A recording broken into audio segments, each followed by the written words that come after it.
Coming up next on NewsDepth, did you know that there are islands on Lake Erie? We visit a museum all about Cedar Point.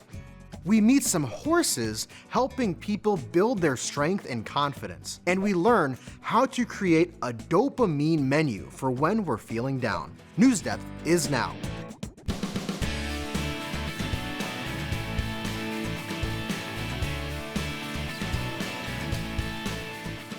Have you ever wondered what it's like to live on an island?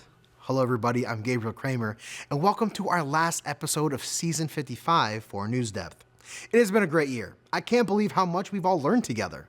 I don't know about you, but I am ready for vacation. Luckily, we don't have to go very far because we have some great beaches here in Ohio. An archipelago in the western half of Lake Erie holds summer hotspots, the state's smallest public school, and evidence of the Ice Age and Crystal Cave. Ashton Amara has this week's No Ohio, all about Lake Erie beaches.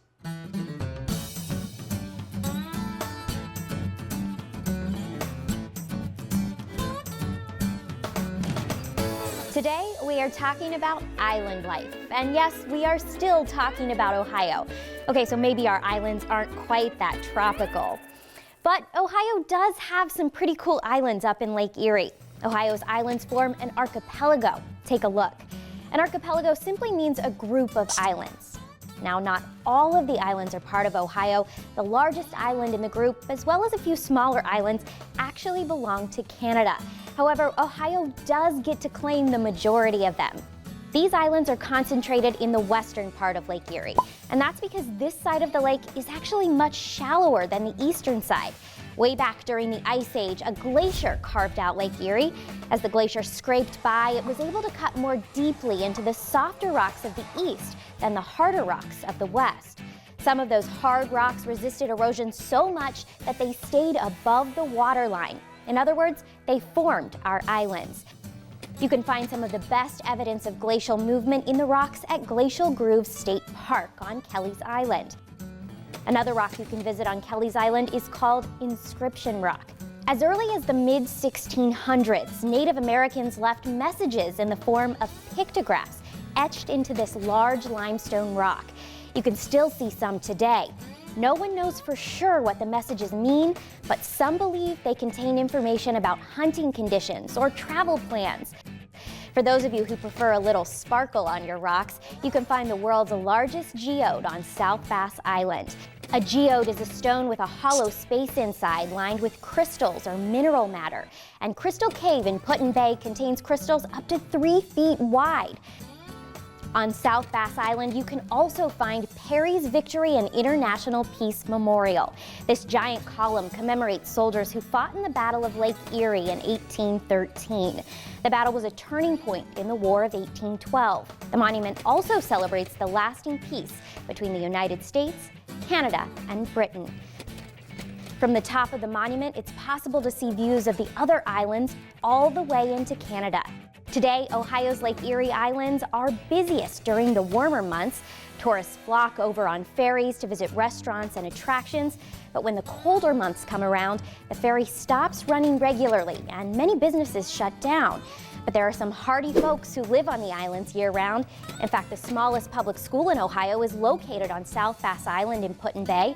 This school serves students who live on other islands too, which means that in winter months, they take an airplane to school instead of a bus. Now that's island life in Ohio for you. Thank you, Ashton. The history of the beaches on Lake Erie have a lot of ups and downs. A high point is everyone's favorite amusement park, Cedar Point, of course. In this week's Sketchbook, we follow David Kamen, the curator and executive director of the downtown Sandusky Cedar Point Historical Museum, as he shows us the countless items he's been collecting for the past 50 years. From historical items like a ribbon from 1893 to wacky souvenirs, this museum has it all. Cedar Point takes you away to a wonderful place.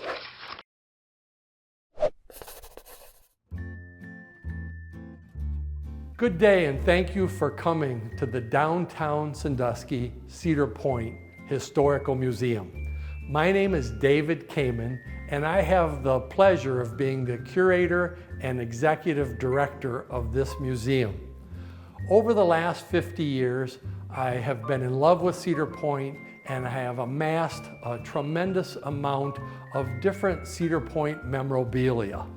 I loved sharing this memorabilia with my family and friends, but as the amount of items that I had grew greater and greater, I felt a bigger and bigger need to share it with other Cedar Point lovers. And as a result, we've created this beautiful Cedar Point Historical Museum within the very friendly confines of the downtown Sandusky Merry-Go-Round Museum. This case goes back to 1890. Our oldest item that we have is here. It's a ribbon from 1893. And in the olden days, when groups of people would come to Cedar Point, the entire group, everyone in the group would wear the ribbon showing where they were from, what city, and the year. A lot of people have asked me, David, how did you get started in all of this? And it is really a love story. When I graduated from high school here in Sandusky, that summer I started working at Cedar Point. I worked from 11:30 at night till 8 in the morning changing light bulbs. At that point in time, I just fell in love with the park. My dad had 6 or 8 postcards that he had showed to me. I started collecting postcards, and then it expanded to all the things that you see. One of the delights of putting this museum together has been the people that I've met who've made contributions to it. I also have a collection of Cedar Point, and I had also tried to find a place to place my items. It's not quite as large as David, but I have different things than he does. So when I would see something, or when I would see where there's a gap, such as he had no green glass in the display case, or none of the pink or the custard or milk glass. So I have added some of my pieces from my collection to his collection, so we have more of a, everything's covered. Every year, for as long as I can remember, I have had numerous visits to the beautiful place known as Cedar Point. I've been on every roller coaster. I'm still a roller coaster freak, hence we have all these inaugural rider medallions here in the museum. But Cedar Point is just so much more than the roller coasters. I just love the atmosphere of seeing families have fun. Cedar Point takes you away to a wonderful place. Special thanks to arts producer Jean-Marie Papoy for sharing that story with us. If you'd like to learn more about the history of Cedar Point, you can check out our Know Ohio All About It on NewsDepth.org. And that brings us to our last poll of the season. What are you looking forward to this summer? Slide over to our poll page to vote. You can choose between vacation, staycation, getting a break from school, catching up on your hobbies, or simply hanging out with friends and family. And this one is a multiple choice question, so you can select everything you're looking forward to this summer. Me personally, I'm excited for some staycationing and maybe having a cookout or two with some family and friends. On our last episode, we heard about the rising costs of college and universities, and we wanted to know if all of you at home were considering going to college. Almost 40% of you said you want to go to a 4-year college. About 30% of you said no, that you had other plans. 16% of you said you were undecided.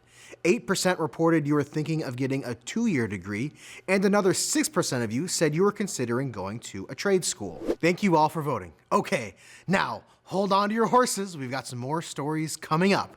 Roping a new era of rodeo in Louisiana. That's what a group of young cowgirls are doing by redefining one of America's oldest traditions. Jay McCulley has more on their inspiring story. In arenas across America, a new generation of cowgirls is redefining rodeo, not just with grit, but with heart.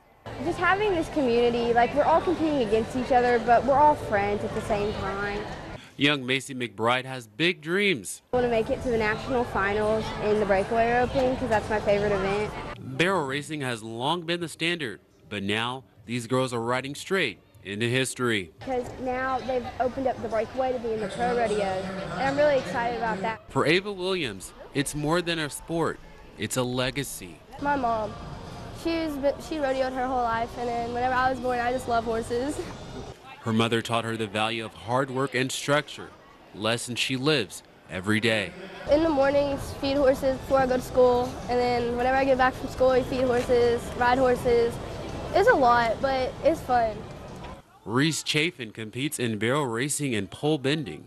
A first-generation cowgirl, she's already planning her future.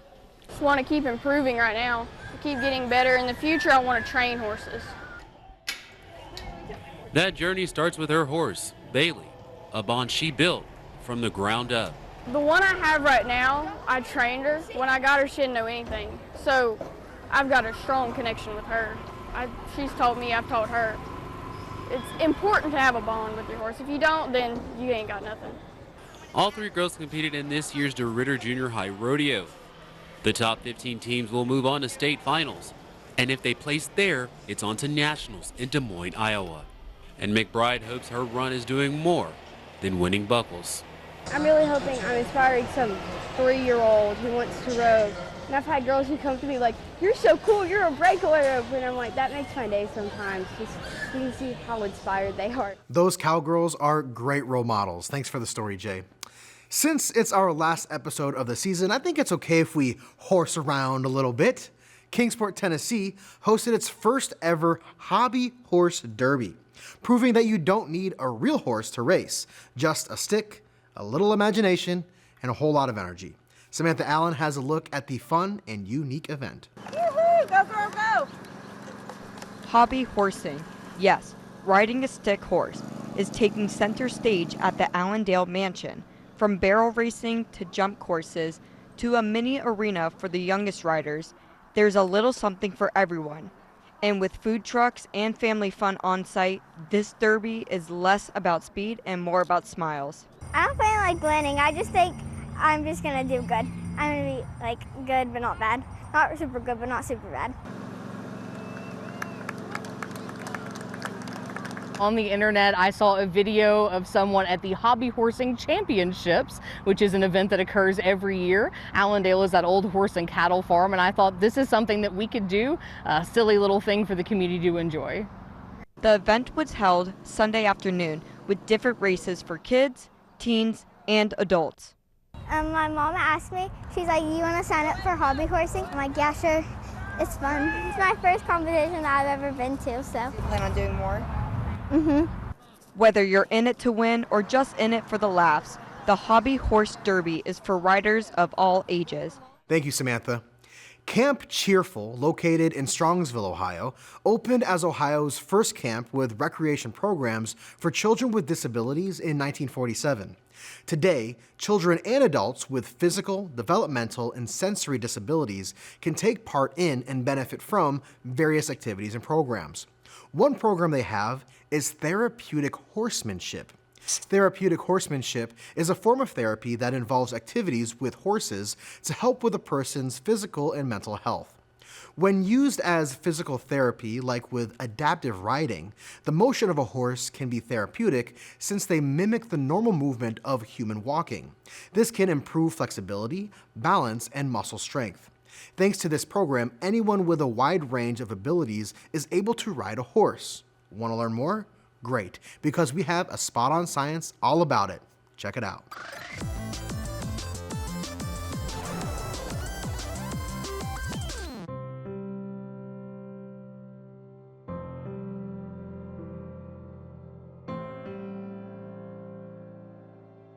Camp Cheerful was established in 1947. It's run by the Achievement Centers for Children.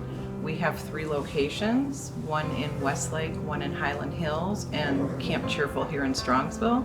Part of the therapeutic horsemanship program is the adapted riding, which is what most people are familiar with. You got it good. Thank you. Very good. Okay, we use use these straps. The adapted riding program is geared towards a rider's individual goals.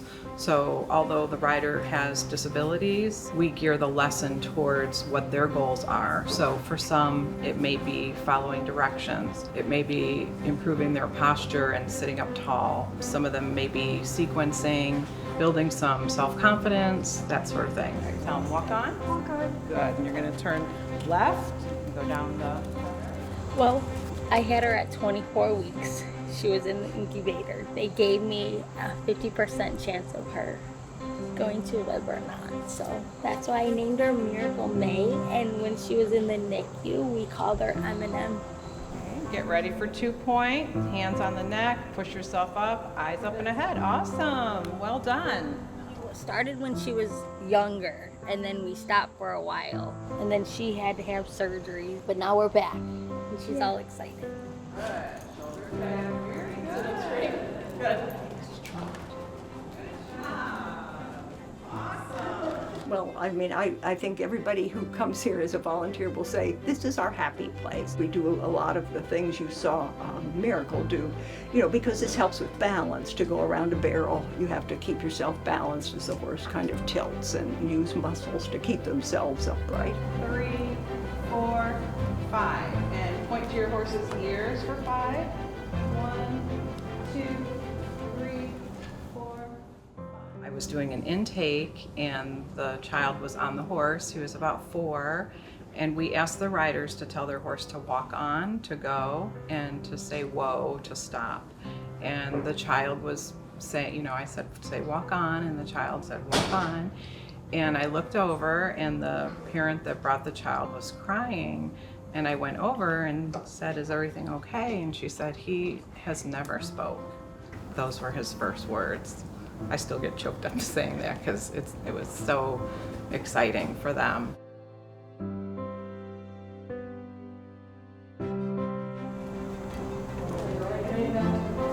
That's right, here we go. And then they make progress, and you know, somebody who is scared, sometimes by the time 6 weeks are up, they're just not scared at all anymore, and that's a wonderful thing too. Horses make me feel happy. We have 10 horses and ponies. Some of them have been donated, some of them we've purchased. We really look at what the program needs. They have to be very forgiving, and they have to love a lot of attention because they get a lot of grooming and a lot of hugs and a lot of people around them, so they have to have that type of a demeanor. A lot of these horses have found a soft place to land, especially those that have been donated. A lot of times they've had a previous career or they've worked very hard, and while this job is it is not an easy job for them, but it's a soft place to land for them for sure. Special thanks to our intern from last year, Alexandra Samame, for producing that story. Great job, Alexandra. Last week, we talked about feeling academic anxiety due to final exams, school projects, and end-of-year performances. And we wanted to hear what are some of the things you do when you're starting to feel anxious. Let's read some of your calming tips by opening our inbox. Skylar from Applewood Elementary School in Brunswick, that's where my niece Rosella goes to school, starts us off with, Dear NewsDepth, how I deal with school anxiety is when I get home, I text my best friends and they make me feel better. And when I have hard days at school, I go to sleep early to get rest for the next day. It was great visiting Applewood this week. I had a blast. Jay from Gates Mills in Gates Mills likes to get to the root of the problem. When I get school anxiety, I like to deal with it by finding out what I am stressed about and trying to fix it. For example, if I find out that I am stressed for a test or quiz, I like to study until I feel ready for it. I also like to pet my dog to deal with anxiety. Leopold from Hanby Elementary in Westerville likes to play with their cat on good days and bad. I deal with anxiety with the help of my dog. He always makes me feel better. My cats sometimes also calm me down after a test. Micaiah from Winchester Trail Elementary in Canal Winchester gets musical when they need a break. My teacher, Miss Brown, lets us play instrumental music when we are at the carpet, and she lets us look at YouTube videos, and I love her for that. And Zoe from Falls Lennox Primary School in Olmsted Falls knows that good friends can make any day better. Hey NewsDepth, how I deal with school anxiety is that I first take deep breaths, and if that doesn't work, I start drawing. And if that doesn't work, I would tell my teacher or I would go to my friends to comfort me, aka my bestie Lila. Thank you all for writing. There's no doubt that this time of year can be especially busy. And if your energy to get things done is zapped by the end of the day, your brain may just need a dopamine hit. Dopamine is the chemical compound that is in charge of the brain's reward system. It helps regulating your motivation, cognition, and even movement. In today's Health Minute, Mandy Gaither has more on how to design a dopamine to help boost focus and motivation. If your to-do list keeps getting longer, but the motivation to get things done is in short demand, you're not alone. And experts say a dopamine menu or dopamine may be just what you need. It's a personalized list of activities that can bring you relaxation, relief, and reward. Dr. Sanjay Gupta says dopamine is a neurotransmitter and a key part of our brain's reward system. He says it's critical for decision-making, planning, and the ability to pay attention. If you can trigger your brain and access that dopamine, it can help you focus. To design your own dopamine, Gupta says to write down a list of activities you can turn to before it's needed. They should be reasonable to do and ones you personally enjoy. Consider ones that involve mindful movement, like a short walk, a one-song dance party, or a bike ride. You can also consider creative outlets like writing, social connections such as taking a break to see a friend, or rest and recovery like a short nap or soothing bath. Organize your menu the way a restaurant does. Appetizers are small breaks. Main dishes take a bit longer, and desserts are more indulgent. Just remember, have fun with it. My dopamine would include hanging out with my friends, maybe reading a book, but definitely reading your letters. David from Bellevue sent us this picture of Newshound and said, "Dear NewsDepth, give Newshound extra treats." You know, David, he usually does get extra treats. Penny, Abby, Grace, Serenity, and Violet from Emerson Elementary School in Lakewood wrote, "Our class watches your show every Friday. We love your show, especially Petting Zoo. We love the A+ awards too." You can actually nominate an A+ award winner by going to our website, newsdepth.org. Reading books can inspire people to do great things, and when those books are about our furry friends who we love dearly, it makes us want to do so much more. The 4th grade students at Fort Meigs Elementary won this week's A+ award. These students read the free verse poetry book called Love That Dog. The story follows a young boy named Jack that loses his dog, and the book was able to teach these students the difference between having a literal and a figurative great heart. For 2 years, Fort Meigs has been part of the K-9 student teacher program, where after dogs graduate from the Ability Center, they do some on-site training for 6 months at Fort Meigs. The Ability Center is a nonprofit program that assists and trains dogs, and they have tons of different dogs, ranging from service dogs, school facility dogs, and companions. This is all done through the school's language pathologist and doggy handler, Mrs. Sparks. Fort Meigs already has a couple dogs from the Ability Center, a service dog named Raven and another dog named Flint, and these pups sure are celebrities around the school. 4th grade teacher Mrs. Cotterman had a great idea that she knew the students would love. After receiving an Amazon wish list from the Ability Center, the students were able to get their hands dirty and start a doggy support drive. They did a ton of work to get these dogs the things that they need. Some students like Sebastian, Mary Lou, and Elijah even gave up recess. They made posters for the drive, wrote scripts for the morning announcements, and even manned the donation tables themselves.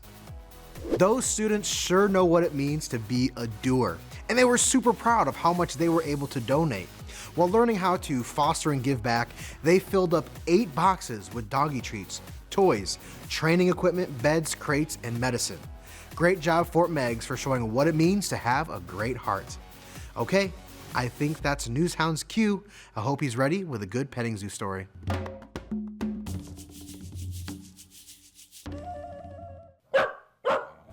Yo, Newshound, are you just eating ice cream?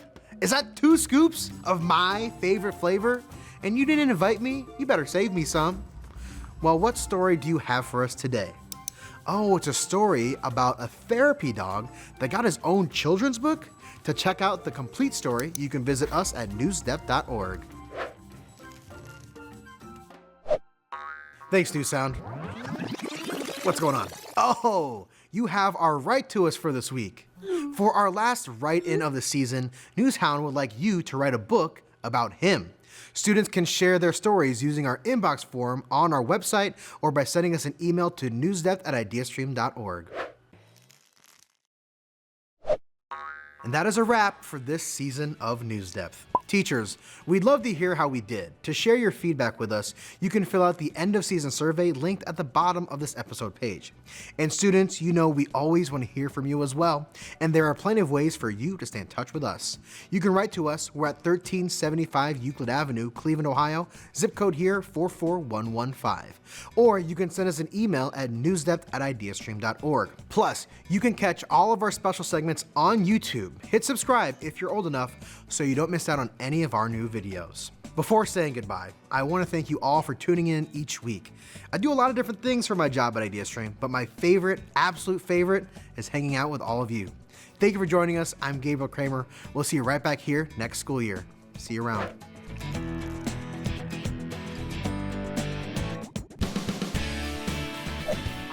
NewsDepth is made possible by a grant from the Martha Holden Jennings Foundation.